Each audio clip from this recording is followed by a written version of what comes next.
Baik, pada saat ini kelompok kami akan mempresentasikan praktikum keamanan cyber untuk tugas 7.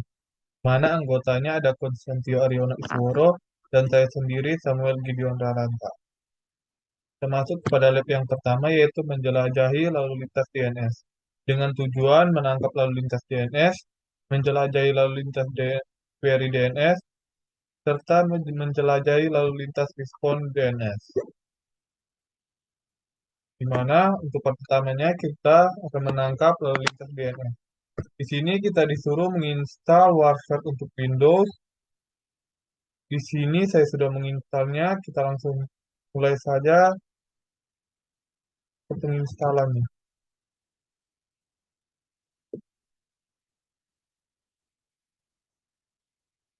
Kita klik yes.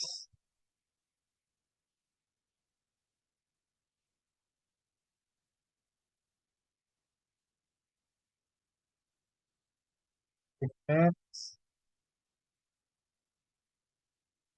Untuk lisensi agreement-nya langsung baca. Klik next. Oke, selanjutnya kita bisa memilih opsi pintasan yang kita inginkan. Kita menyesuaikan saja seperti yang ada di modul. Sharp.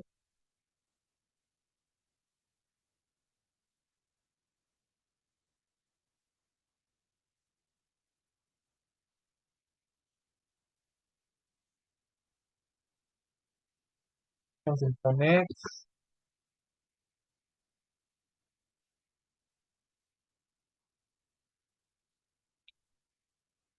Hmm, Oke, selanjutnya di sini kita disuruh untuk tidak menginstal npcap-nya untuk perekaman lalu lintas normal.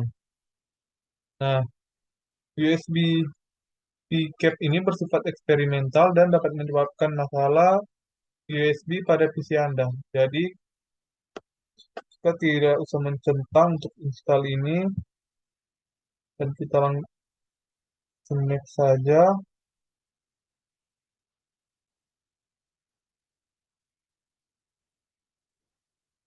Ya, tidak usah.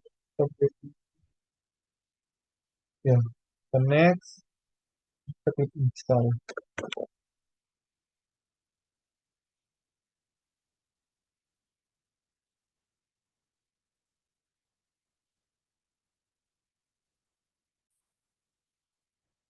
Ini penginstalnya sudah komplit, kita langsung klik next,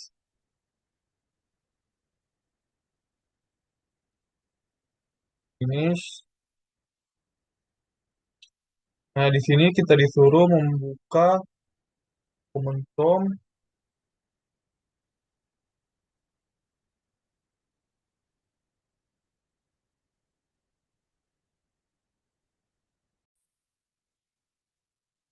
Kita cari Command Prompt.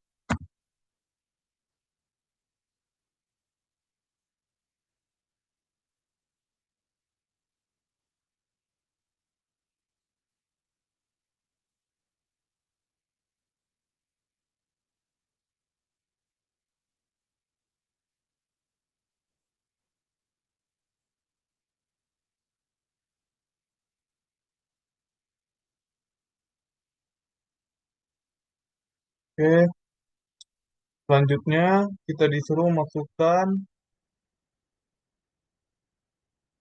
ipconfig atau plus DNS. Kita coba ipconfig. Oke,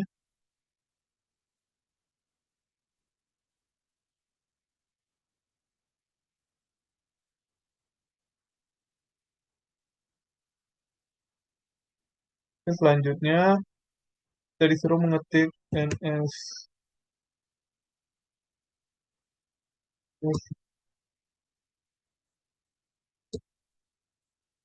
Oke.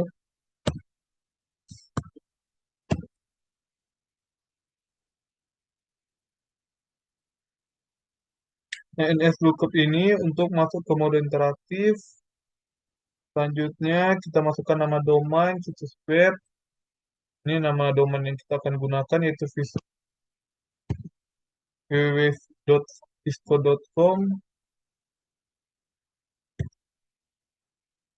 Enter.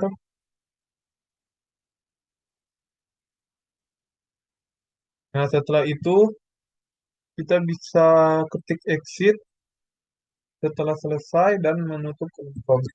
Exit dan kita tutup command prompt. Oke, selanjutnya kita disuruh mengamati lalu lintas yang terekam di panel daftar paket Wireshark. Kalau Wireshark,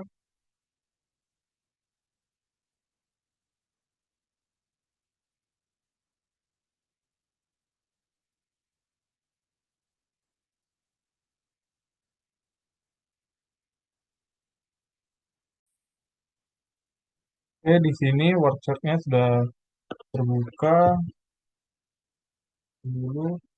Selanjutnya kita memasukkan ini di dalam kotak filter. Nah, setelah itu kita disuruh memilih paket INS yang berlabel query standar 0x0002 ke www.kisco.com.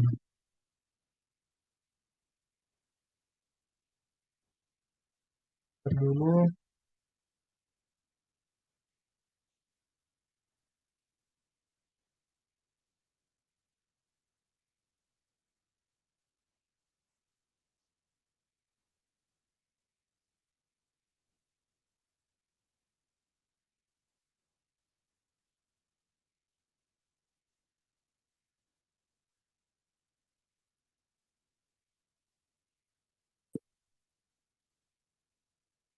untuk ini ada untuk standar query untuk www.kisco.com.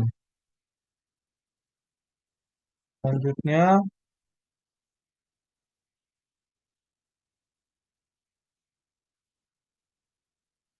kita akan perluas Ethernet 2 untuk melihat detail dan amati kolom sumber dan tujuan.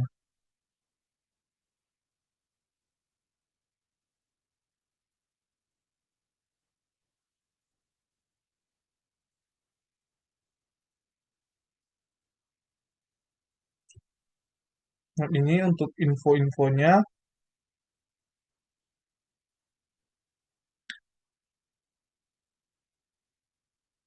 Selanjutnya, apa alamat MAC sumber dan tujuan? Antarmuka jaringan mana yang dikaitkan dengan alamat MAC ini? Alamat MAC sumber adalah milik komputer pengguna dan alamat MAC tujuan adalah milik gateway atau router lokal. Antarmuka jaringan yang terkait adalah Ethernet. Di sini ada WiFi dan jika digunakan nirkabel dan dapat dilihat dari hasil IP config. Oke, selanjutnya kita perluas protokol internet versi 4. Protokol versi 4.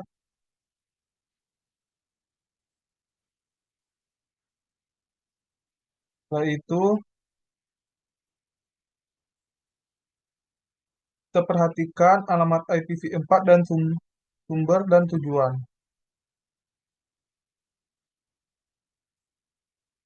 Ini untuk alamat IP-nya 192.168.1.1, tujuan 192.168.1.9. Oke.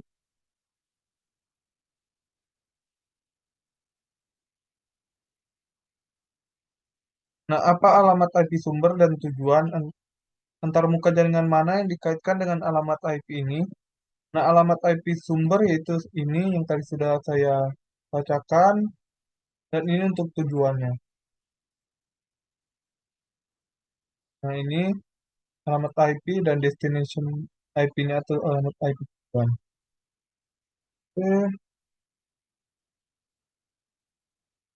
Nah, antarmuka jaringan juga yang dikaitkan dapat dilihat dari output IP config atau all. Nah, selanjutnya kita disuruh memperluaskan protokol datagram pengguna dan amati port sumber dan tujuan.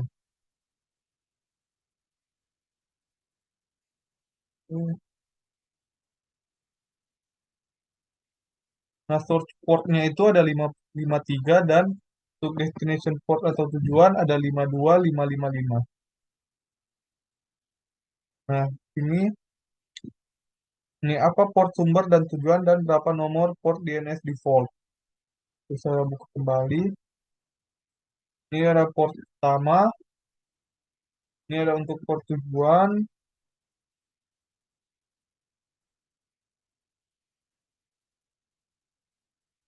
Setelah itu,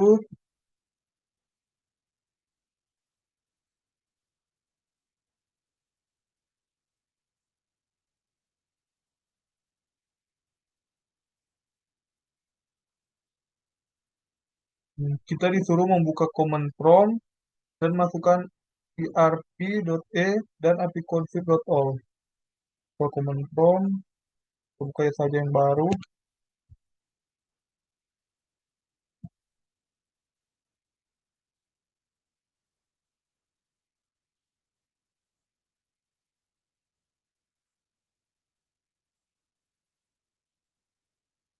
Sama untuk irp.nya, langsung copy paste saja.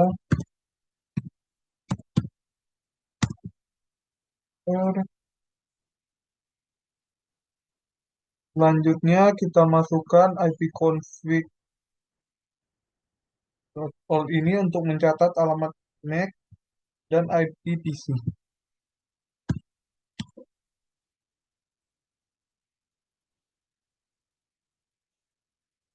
Oke, selanjutnya, nah, bandingkan alamat MAC dan IP pada hasil worksheet dengan hasil dari ipconfig.org. Apa pengamatan Anda? Alamat IP dan MAC sumber di worksheet seharusnya cocok dengan hasil dari ipconfig.all. Nah, jika berbeda, maka kemungkinan paket berasal dari komputer lain dalam jaringan yang sama. Selanjutnya, kita disuruh memperluas sistem nama domain atau query di panel rincian paket, kemudian perluas bendera dan query. Kita buka kembali workshop,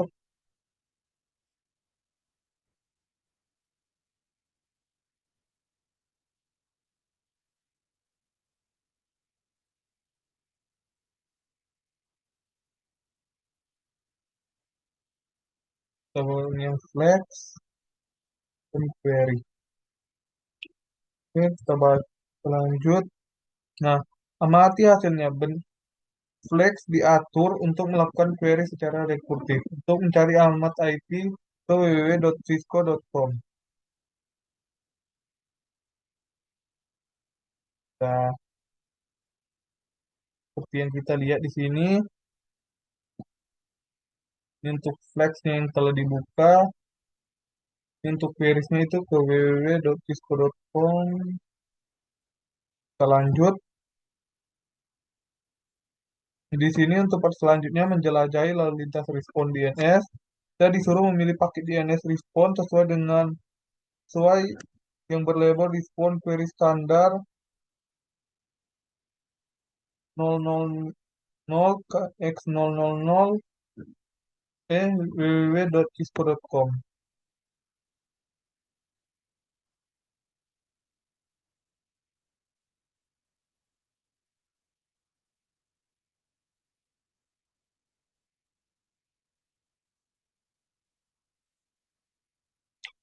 Hmm,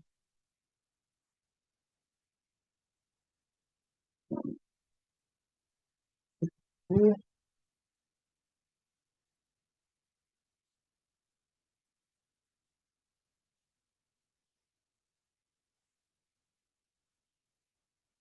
ini,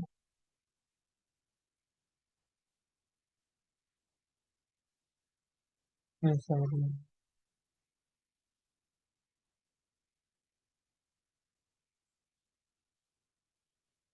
Nah, alamat MAC dan IP serta nomor port apa alamat MAC dan IP serta nomor port sumber dan tujuan. Bagaimana dengan alamat dalam query DNS? Buka saja untuk mengecek.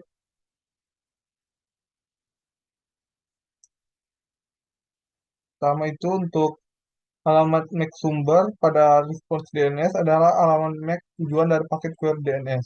Alamat MAC tujuan pada respon DNS adalah alamat MAC sumber dari paket query DNS. Alamat MAC IP pada respon DNS adalah alamat IP tujuan dari paket query DNS, yaitu IP server DNS.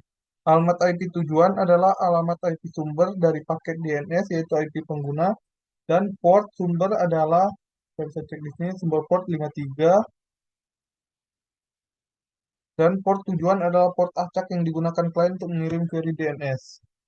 Yaitu hmm, ini untuk alamat IP sumber dan alamat IP tujuannya. Next, kita lanjut.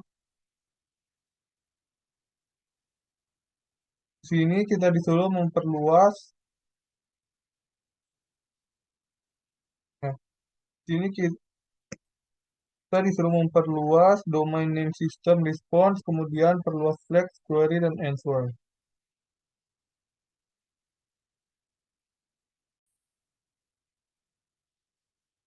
Nah, ini sudah selanjutnya.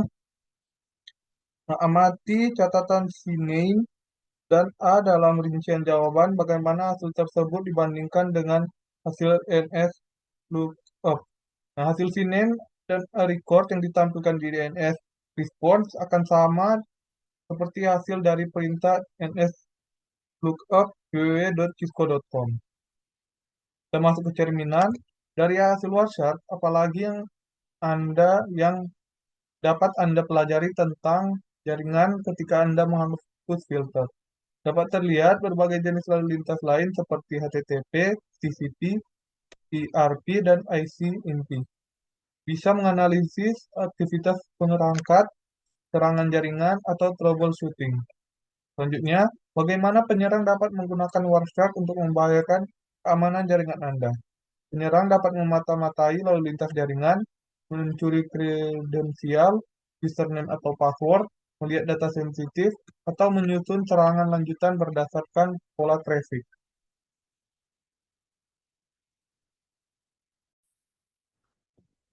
Baik, selanjutnya kita masuk ke lab kedua, yaitu menyerang database SQL. Mana tujuan dari lab ini?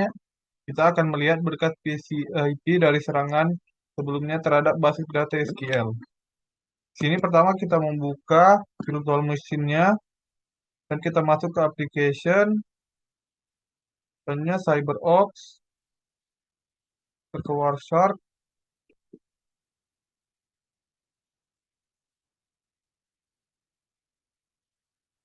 Nah, pada aplikasi Wireshark kita klik buka di tengah aplikasi di bawah file.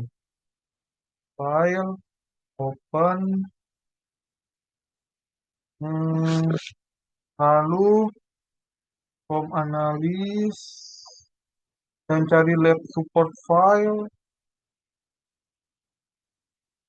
Lab support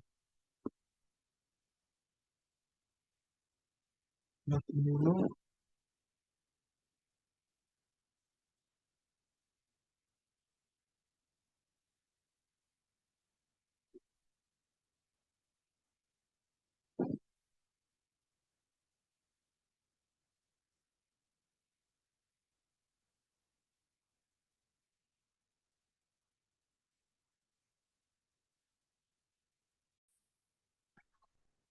Support files. Selanjutnya di lab support files ini kita cari SQL garis bawah lab.pcat. Yang ini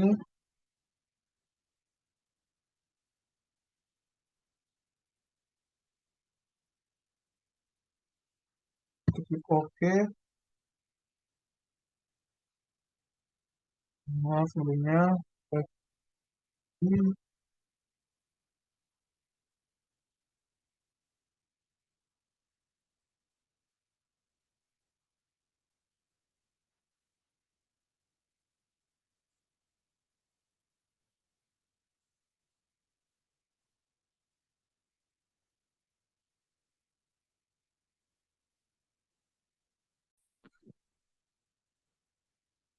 Oke, di sini kita sudah berhasil membuka SQL Certificate-nya. Selanjutnya, nah, pada file tiket ini, apa dua alamat IP yang terlibat dalam serangan injeksi SQL ini? Berdasarkan informasi yang ditampilkan,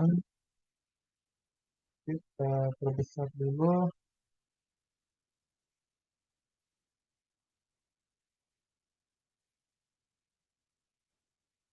Nah, berdasarkan apa yang ditampilkan, alamat IP-nya itu 10.2.0.4. Lalu, nah IP tujuannya 10.2.0.2.15. Oke. Nah, pada langkah ini kita akan melihat awal serangan. Nah, dalam tangkapan Wireshark, kita klik kanan pada baris 13 dan pilih Follow HTTP Stream. Nah, pada baris 13 dipilih karena merupakan permintaan HTTP GET. Ini akan membantu dalam mengikuti aliran data sebagaimana yang dilihat oleh lapisan aplikasi dan mengarah ke pengujian query untuk injeksi SQL. Kita ke 11, 11, kanan kita follow TCP stream. Oh, ini HTTP lah ya, kita plus follow HTTP.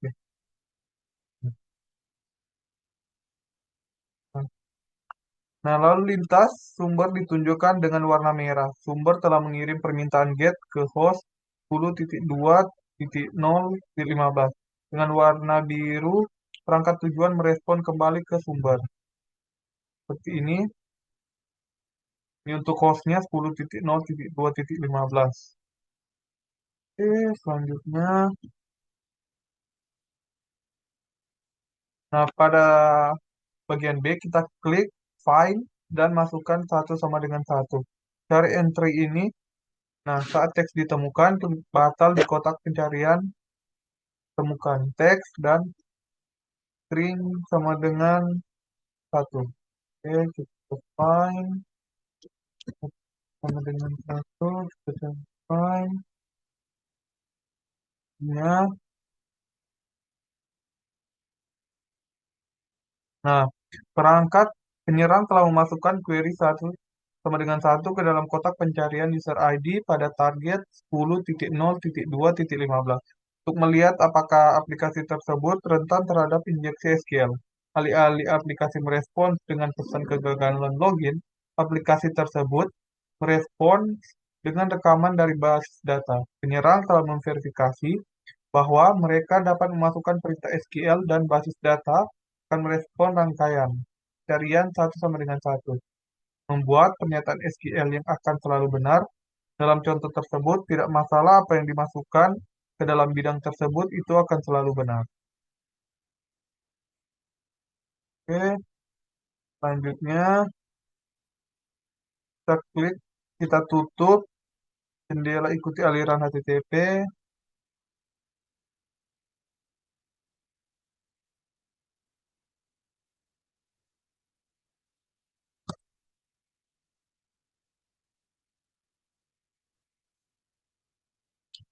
Oke,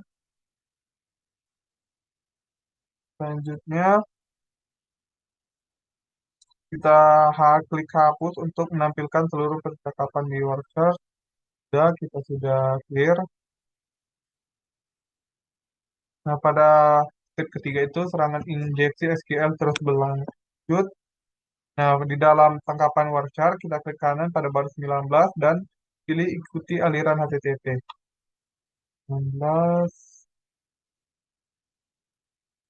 aliran HTTP stream. Oke. Nah, selanjutnya kita klik find dan masukkan satu sama dengan satu. Saat cari entry ini. Nah, saat teks ditemukan, klik batal di kotak pencarian temukan teks. Oke, kita find satu sama dengan satu. Find dan cancel. Nah, pada bagian form yang ini, itu penyerang telah memasukkan query satu atau satu sama dengan satu union select with database user ke dalam kotak pencarian user ID pada target 10.0.2.15. Alih-alih aplikasi merespons dengan pesan kegagalan login, aplikasi merespon dengan informasi ini. Informasinya next. Nah, nama basis untuk nama basis datanya kita klik untuk saya.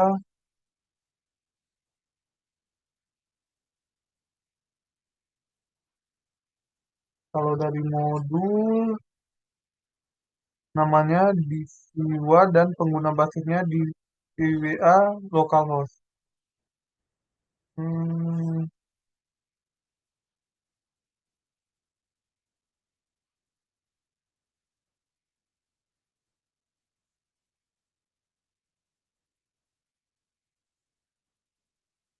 kalau di sini surname ya sama ya Diviwa dan surname-nya root at localhost.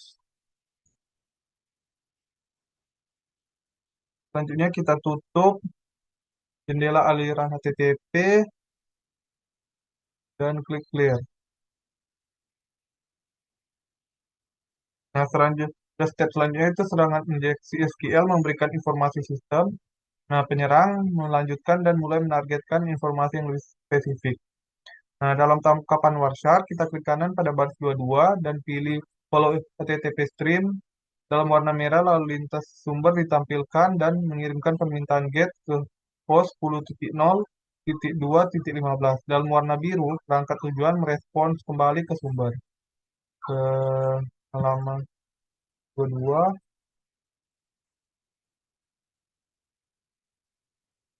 Nah, ini untuk hasilnya. Kita lanjutkan. Seperti sebelumnya, kita ketik 1.1, kemudian find, cancel. Nah, penyerang telah memasukkan query satu atau satu sama dengan satu ke dalam kotak pencarian user ID pada target 10.0.2.15. Nah, untuk menemukan pengenal versi, perhatikan bagaimana versi berada di akhir output tepat sebelum kode HTML penutup. Yang ini ya. Oke.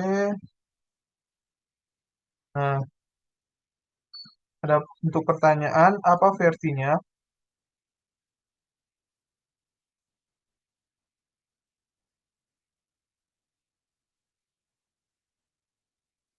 Untuk versinya itu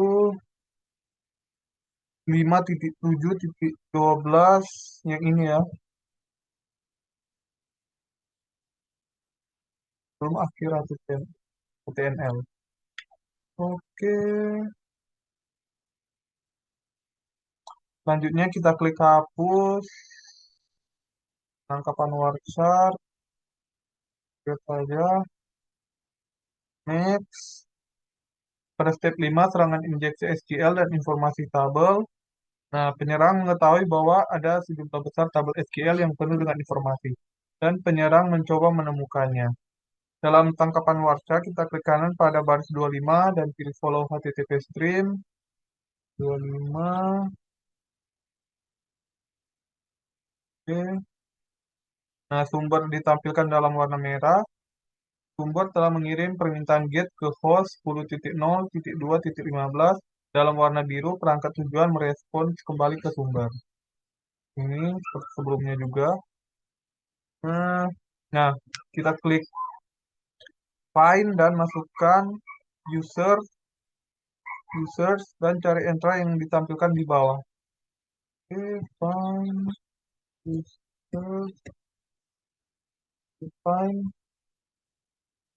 Nah, setelah itu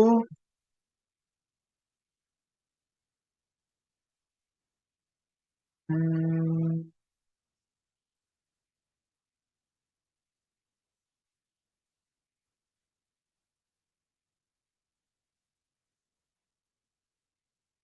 Seperti contoh saja. Coba lagi supaya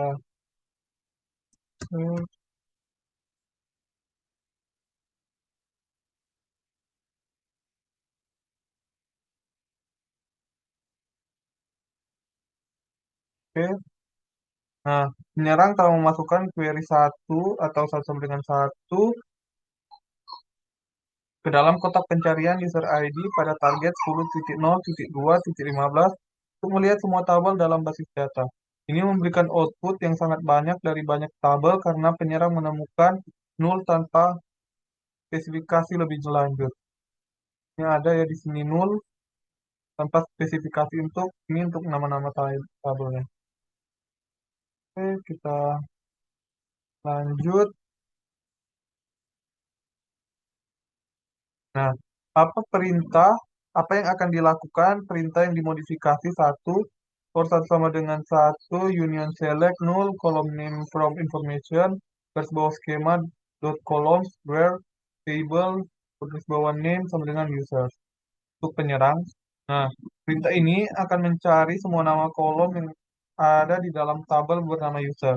Ini memberi penyerang informasi penting tentang struktur tabel seperti kolom, user, password, dan sebagainya yang bisa digunakan dalam serangan selanjutnya. Selanjutnya kita tutup aliran HTTP dan kita klik clear. Oke, step ke-6 yaitu serangan injeksi SQL telah berakhir. Nah, dalam tangkapan Wireshark, klik kanan baris 28 dan pilih follow HTTP stream. Kita cari yang berapa tadi? Yang 28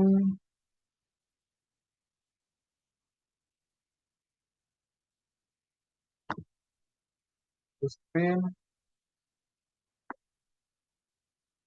Mana sumber yang ditampilkan dalam warna merah? Sumber telah mengirim permintaan GET ke host 10.0.2.15 dalam warna biru. Perangkat tujuan merespon kembali ke sumber. Nah, di sini seperti sebelumnya kita klik find dan ketik satu sampai dengan satu. Find satu sampai dengan satu. Cancel. Kita tandai dulu. Nah, penyerang telah memasukkan query satu sama dengan satu ke dalam kotak pencarian user ID pada target 10.0.2.15 untuk menarik nama pengguna dan hash kata sandi.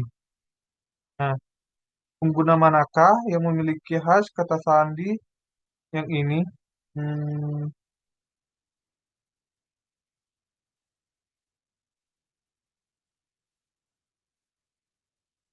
cari. Oh, ya. Nah, itu dari hasil pencarian TCP, pengguna dalam hash tersebut adalah admin. Nah, apa kata sandi dengan menggunakan situs seperti Cracktion.web, salin hash kata sandi ke cracker hash kata sandi dan mulai memecahkannya. Nah,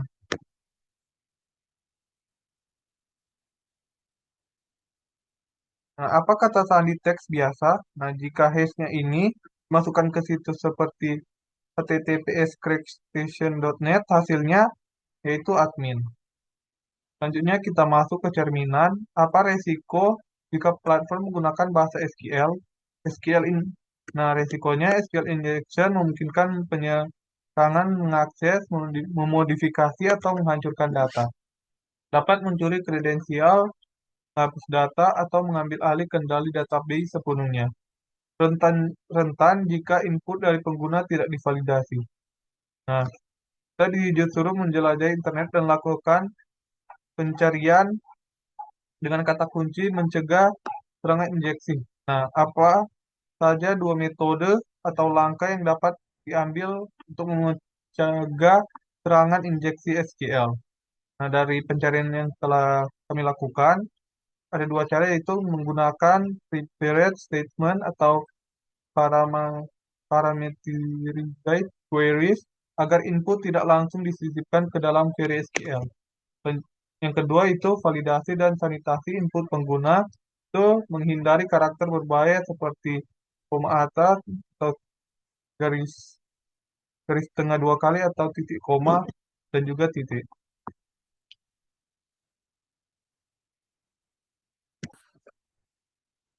Baik, kita lanjut ke lab selanjutnya, yaitu membaca log server dengan tujuan membaca file log dengan get, more, dan less, dan file log dan syslog serta file log dan jurnal syspi. Nah, untuk part pertama yaitu membaca file log dengan get, more, less, dan tail. Untuk step satunya kita membuka berkas log. Nah, berkas log biasanya berisi informasi teks yang dapat dilihat oleh hampir semua program yang dapat menangani teks. Namun karena kemudahan, kegunaan, dan kecepatan, beberapa alat umum digunakan daripada yang lain. Bagian ini berfokus pada 4 program berbasis perintah, yaitu get, more, less, dan tail. Di sini kita mulai dengan membuka CyberOps dan buka terminal. Oke. Nah, dari jendela terminal kita disuruh menjalankan perintah di bawah ini untuk menampilkan konten file log stage tutorial log. Kita coba seperti saja, mempercepat, enter.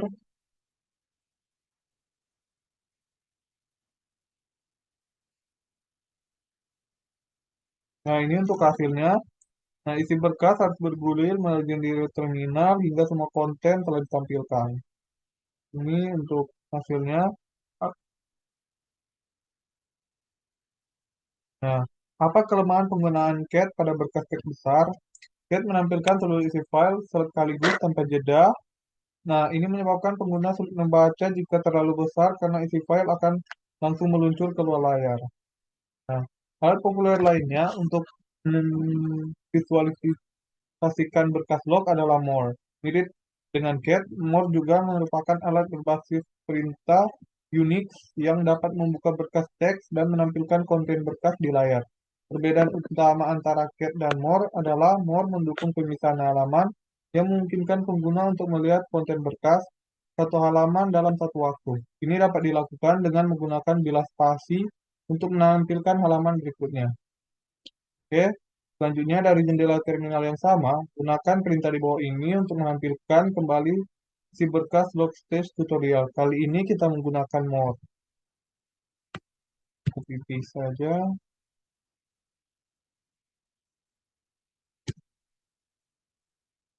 Nah, si berkas akan bergulir melalui jendela terminal dan berhenti saat satu halamannya ditampilkan. Tekan bilas spasi untuk maju ke halaman berikutnya. Tekan enter untuk menampilkan baris teks berikutnya. Coba tekan spasi, more. Nah, ini untuk 19%, 26. Nah, kita coba enter. Ini untuk secara perlahan. Nah, apa kerugian menggunakan more?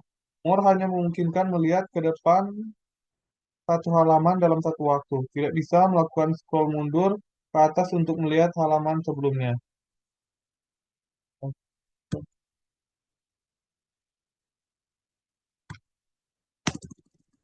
Ini dia hanya bisa maju dan tidak bisa mundur. Nah, berdasarkan fungsionalitas get dan more, alat list memungkinkan konten suatu berkas ditampilkan halaman demi halaman, sekaligus memberikan pilihan kepada pengguna untuk melihat halaman-halaman yang ditampilkan sebelumnya. Nah, dari jendela terminal yang sama juga, kita gunakan list untuk menampilkan isi file log stage. Kita langsung copy paste saja.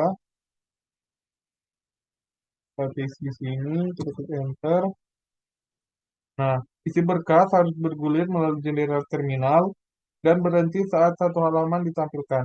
Tekan bilas spasi untuk halaman berikutnya. Kita coba tekan spasi.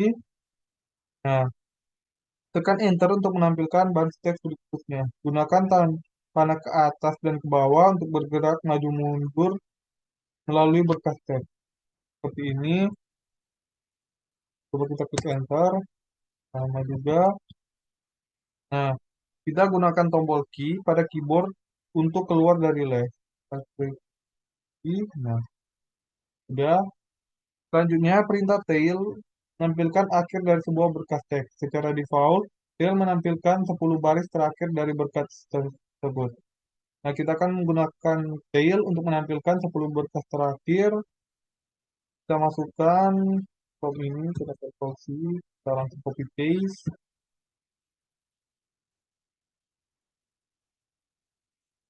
Nah, ini untuk hasilnya itu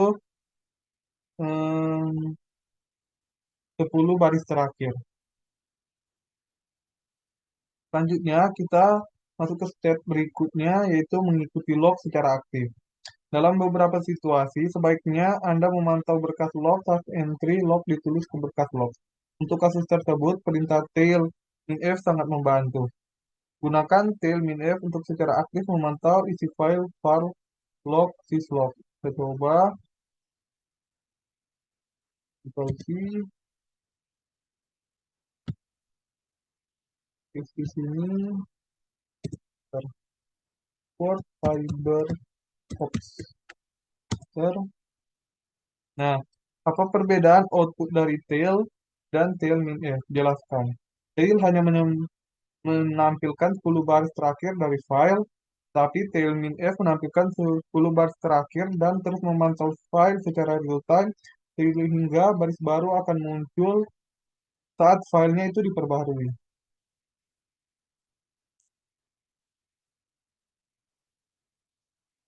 Nah, untuk melihat tail minf berakhir, buka jendela terminal kedua.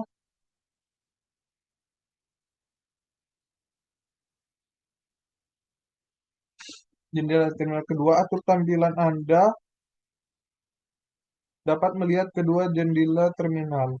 Ubah ukuran jendela sehingga Anda dapat melihat keduanya secara bersamaan seperti yang ditunjukkan pada gambar di bawah ini. Jadi kita perbesar dulu.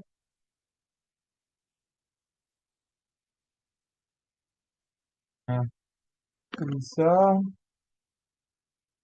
Selanjutnya, nah, jendela terminal di bagian atas menyediakan tail minf untuk memantau berkas home, analis, lab support, file, log stage, min, tutorial.log.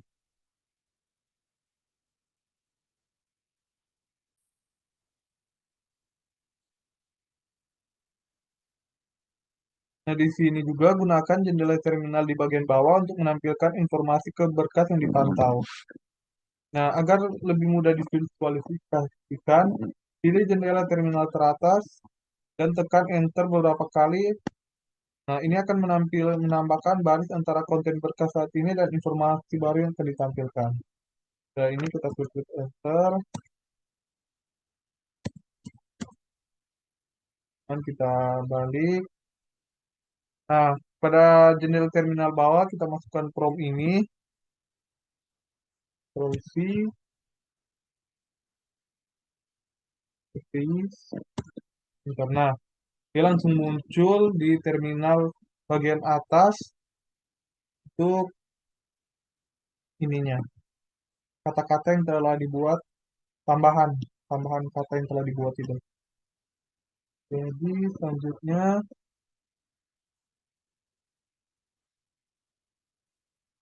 kita tekan Ctrl C untuk menghentikan tail minf dan kembali ke prompt cell dan tutup salah satu dari dua jendela terminal.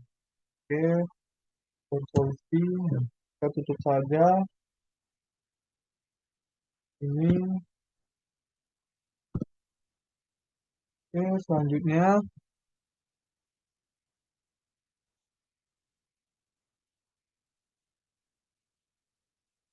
nah, selanjutnya pada file log dan syslog.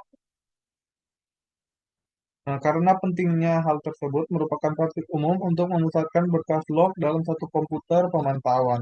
Syslog adalah sistem yang dirancang untuk memungkinkan perangkat mengirim berkas log mereka ke server terpusat, yang dikenal sebagai server syslog. Klien berkomunikasi ke server syslog menggunakan protokol syslog.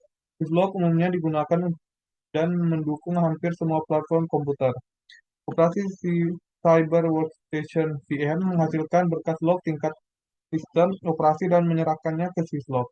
Nah, di sini kita disuruh menggunakan perintah cat sebagai root untuk membuat daftar isi dari file var garis miring log garis miring syslog dot satu.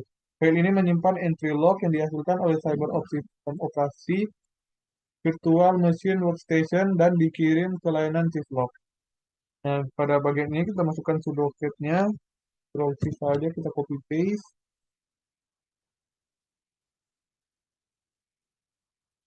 ke enter. Nah, karena kita tadi sudah memasukkan kata sandi untuk ininya, jadi kita tidak perlu memasukkan kembali. Oke, pada bagian D, perhatikan berkas var miring log dan miring syslog yang hanya mengirim entry log terbaru.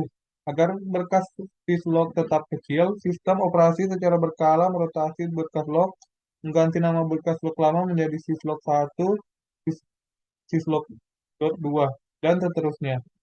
Nah, kita gunakan perintah cat untuk membuat daftar file syslog yang lama.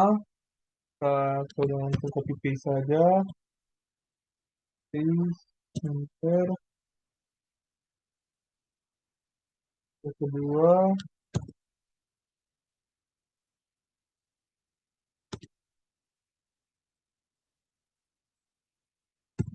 ini kita keempat. Oke.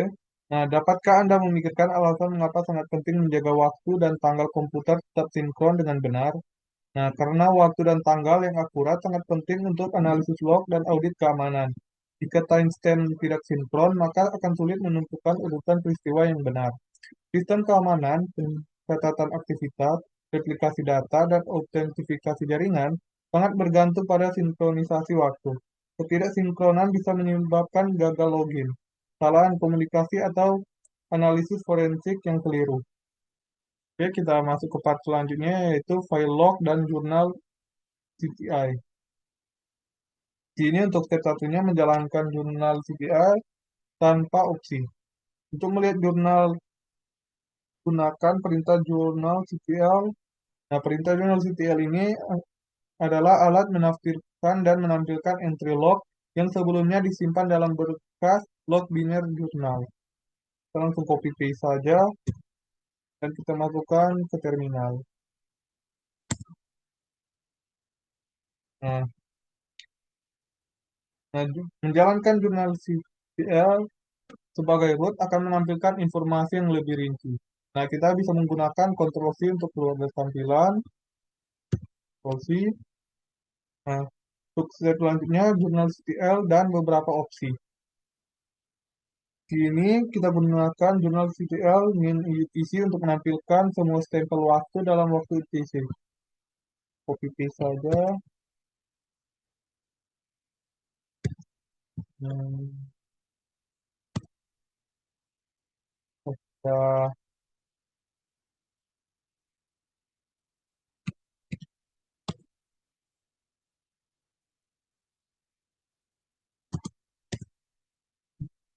ini ada typo.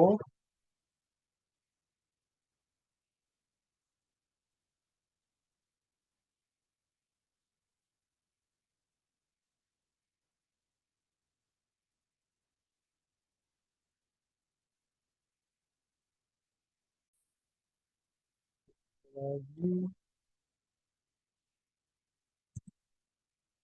kalau coba. Nah, ini sudah berhasil. Nah, selanjutnya kita Ctrl C, Enter. Selanjutnya kita akan gunakan jurnal Pelmin B untuk menampilkan entry log yang direkam selama boot terakhir. Pilih saja. Hmm,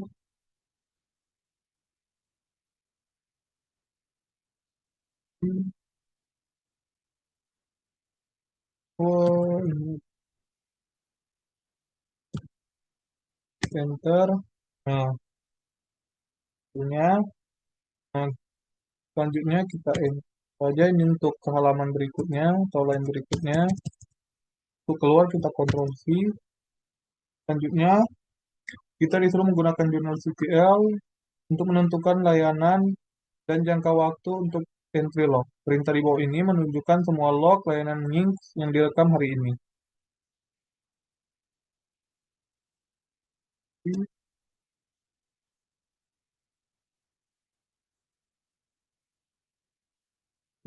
Ada ini, ada typo, kita coba untuk memperbaiki.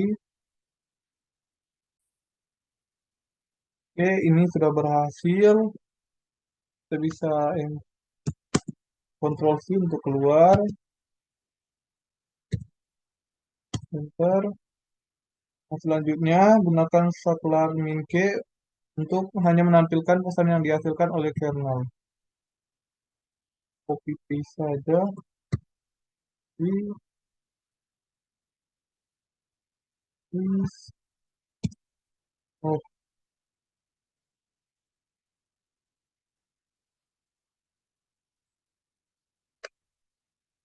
info.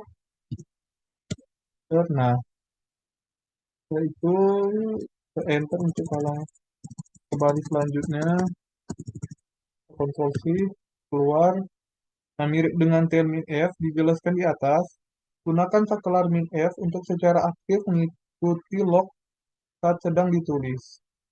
Copy paste, Ctrl C,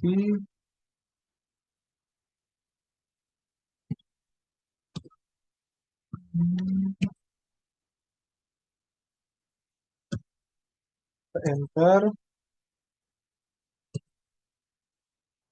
Ctrl C. Nah, kita banding. Nah, pada cerminan, bandingkan syslog dan jurnal apa kelebihan dan kekurangan masing-masing. Syslog dan jurnal adalah dua sistem pencatatan log yang umum digunakan pada sistem Linux.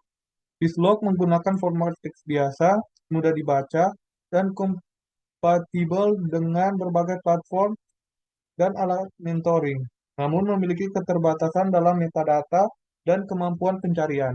Baliknya, jurnal menggunakan format biner yang lebih efisien dan terintegrasi erat dengan sistem, serta menyimpan metadata tambahan seperti UID, PID, dan nama layanan, yang memudahkan analisis log secara mendalam. Namun, jurnal memerlukan perintah khusus seperti jurnal untuk membaca log dan tidak semua sistem mendukungnya secara default. Sekian dari presentasi tugas 7 ini. Terima kasih.